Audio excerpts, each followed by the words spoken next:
I'm listening to this girl. Y'all need to go check her out. She be talking about reactions. She do hold on, let me read it.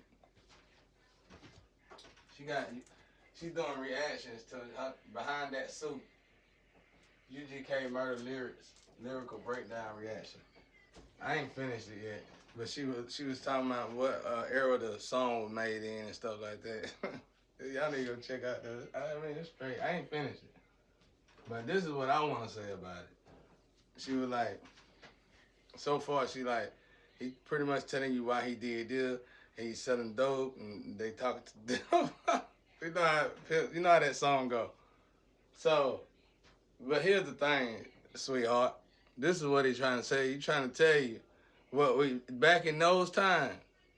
That's all. I don't know how it is even now, but back in those times, believe it or not, certain black people, that's all we could do was sell dope. If we wanted to get some proper money to feed our kids and stuff, we had no other choice. There was no other option. I know because I dealt with white people love me if just as much, if not more, than black people love me. And so I could go to both sides of the field. And I used to talk with them and I'd be myself. I wouldn't change who I am, change my talk or nothing. And they'll take me in and just listen to me. And I would tell them like, they would always be like, they would talk to me like, nah, it's always another option. No, it wasn't. It never was another option. Back then, I don't know how it is now, but it was never an option. You got to think. I know, like, black people back then, I ain't saying, she said in the 80s, that's like a more late 90s type of hit song. So, it's like, that song back then, no, we get a job. You can have a family of 5 kids, 3, 4, 2 kids, don't matter. You can have a wife, a girlfriend, whatever, and you probably staying in an apartment or whatever, or staying the best way you can. And you can go with an education. You trying to get a job, and they ain't gonna give you that job that you got that education for. And not only are they not gonna give you that job, they gonna give you a minimum wage type of job, and at the most, if you lucky, you might get $10, $12 an hour. So you gotta imagine trying to take care of a whole family with that, and then pay car notes and pay that. And it got to the point where even these the other nationality I was hanging with, they would even say finally they would get it after me hanging with them for so long. Then they'll be like, "How the hell y'all make it then?" Exactly. We were forced to be put in a position to where we had no choice but to say, and it's still like that today, I think, now. It's still like that today now. You go get this job, and then if they give you a job, you might be lucky, but it's like you gotta do things to get this extra pay at this job. You probably gotta be with some organization, whatever. It might be a little better now than it was then. But back then we had to hit the block. I know, cause I didn't want to go on the block. I was born and raised on the street. I didn't want to be on the street. I used to tell the other street cat, I ain't gonna be like y'all. But when they made me go to jail in the 11th grade, and they gave me that felony charge, they made sure I couldn't even go to college to get my GED. I couldn't do nothing. They made sure I wasn't able to do nothing. Just because of my address and that charge, I couldn't get a job at McDonald's. I was forced for 7.5 years to deal with the dope dealers.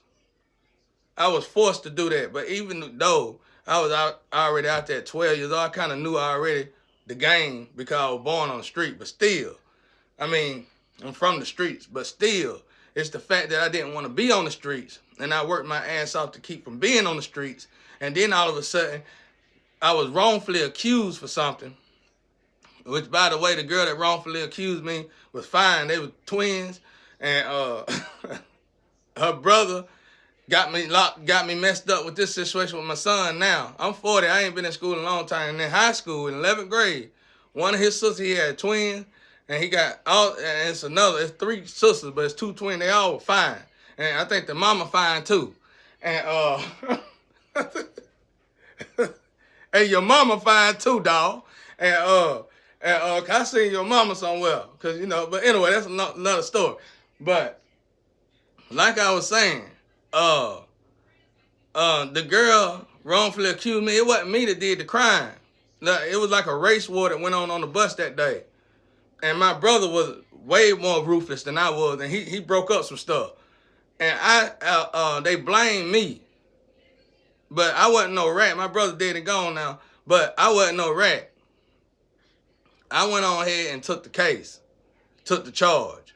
My mama drove all the way from Charleston, and while I was behind bars, she said it was like Tupac song, Mama holding on the bars while she hold me or something like that. But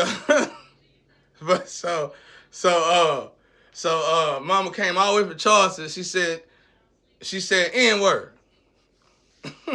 If you don't go ahead and tell these folks what really happened, get you out of here, you ain't finna get out of here. They gonna give you that charge. I said, you came down here for nothing, so, cause I ain't finna rat my boy out. I ain't finna rat my boy out. They gave me that felony charge. I'm telling you,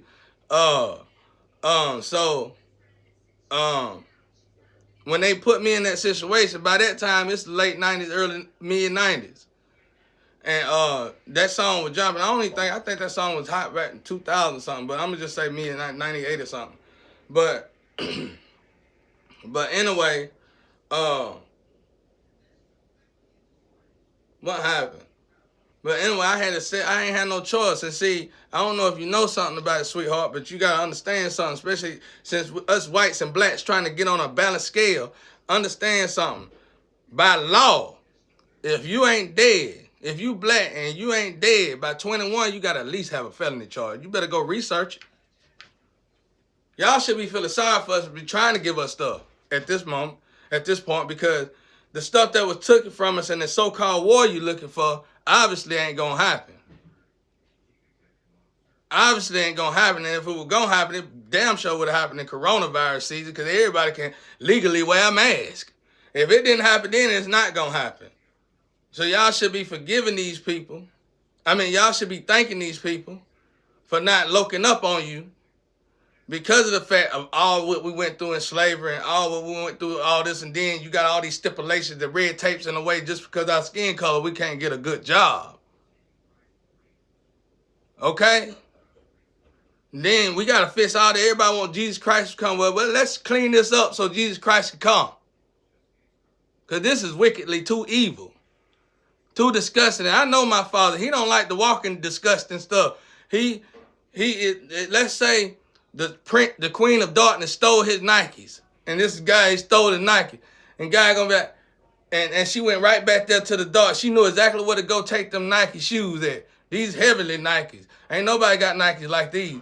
And she went right back to hell, the darkest, slummiest, terriblest part in hell. And she got his shoes back there. He probably gonna come as far as so wicked he can holler in the tunnel. Bring my Nikes back. As powerful as God is, he ain't going up in there. It's too dark. It's too nasty. It's too disgusting. And that's how this planet getting. I'm telling y'all, quit letting the hype fool you.